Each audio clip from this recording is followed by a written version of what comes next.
বোন খুব ভালো প্রশ্ন করেছেন, খুবই যৌক্তিক প্রশ্ন।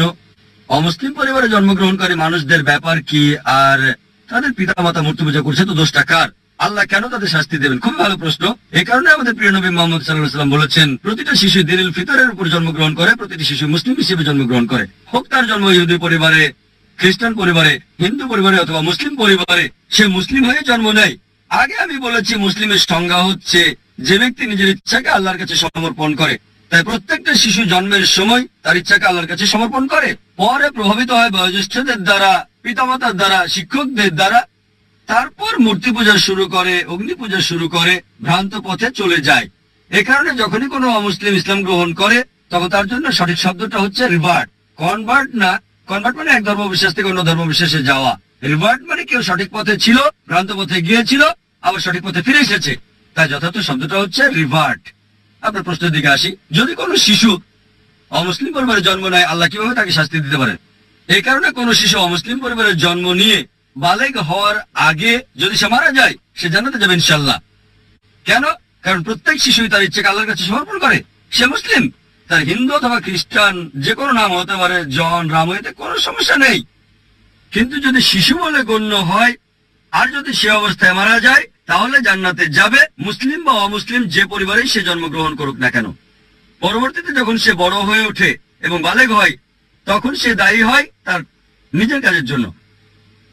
এ কারণে যদি কোনো শিশু অপরাধ করে, কোর্টে তাকে ছাড় দেয়, তবে যখন বালেগ হয় সে বলতে পারে না যে বাবা শিখিয়েছে তাই আমি এখন চুরি করছি।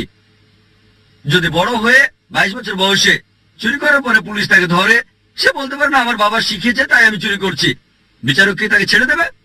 যদি 5 বছর বয়স হয়, বিচারক বলতে পারেন ঠিক আছে, সে শিশু, তার জ্ঞান বুদ্ধি হয়নি। কিন্তু যখন প্রাপ্তবয়স্ক হয়, তখন যদি বিচারককে সে বলে আমি চুরি করছি কারণ আমার বাবা শিখিয়েছে, তাকে ক্ষমা করা হবে না। প্রত্যেক ব্যক্তি তার কর্মের জন্য দায়ী। যখন কেউ প্রাপ্তবয়স্ক হয় তখন তার দায়িত্ব হচ্ছে সত্য অন্বেষণ করা। আমাদের মুসলিমদের দায়িত্ব অমুসলিমের কাছে বাণী পৌঁছানো। ওই লোকটা বাণী গ্রহণ করুক বা না করুক, মানুষকে মুক্ত করে দেওয়া হলে যেটা হয়, দুটো সম্প্রদায় আছে যারা 1950 সালের আগে আধুনিক সভ্যতার কোনো ছোঁয়া পায়নি। একটা হলো কাপাউকি সম্প্রদায়, অন্যটা অ্যাস্টোরিয়ান অ্যাবরিজিনস।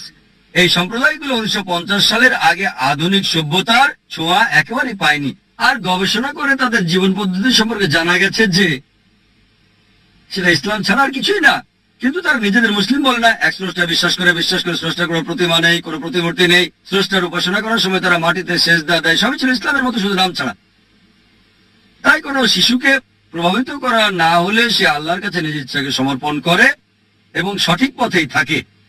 প্রাপ্তবয়স্ক হওয়ার পরে আমাদের মুসলিমদের দায়িত্ব হচ্ছে ইসলামের বাণী অমুসলিমদের কাছে পৌঁছানো।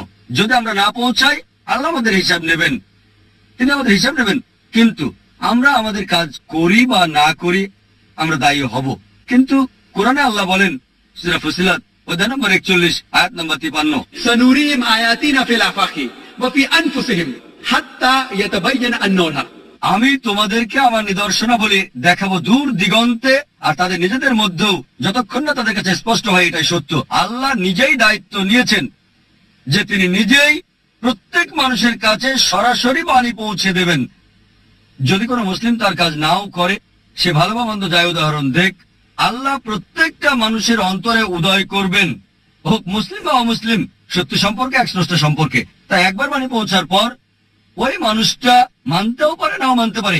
এটা ভেবেও মানতে পারে যে আমি যদি ইসলাম গ্রহণ করি আমার পছন্দনীয় বিষয়গুলো বর্জন করতে হবে, অ্যালকোহল বাদ দিতে হবে, ডেটিং, ডান্সিং বাদ দিতে হবে এবং অন্যান্য বিষয় যেগুলো হারাম, ওই বাণী গ্রহণ নাও করতে পারে, তখন সে দায়ী হবে।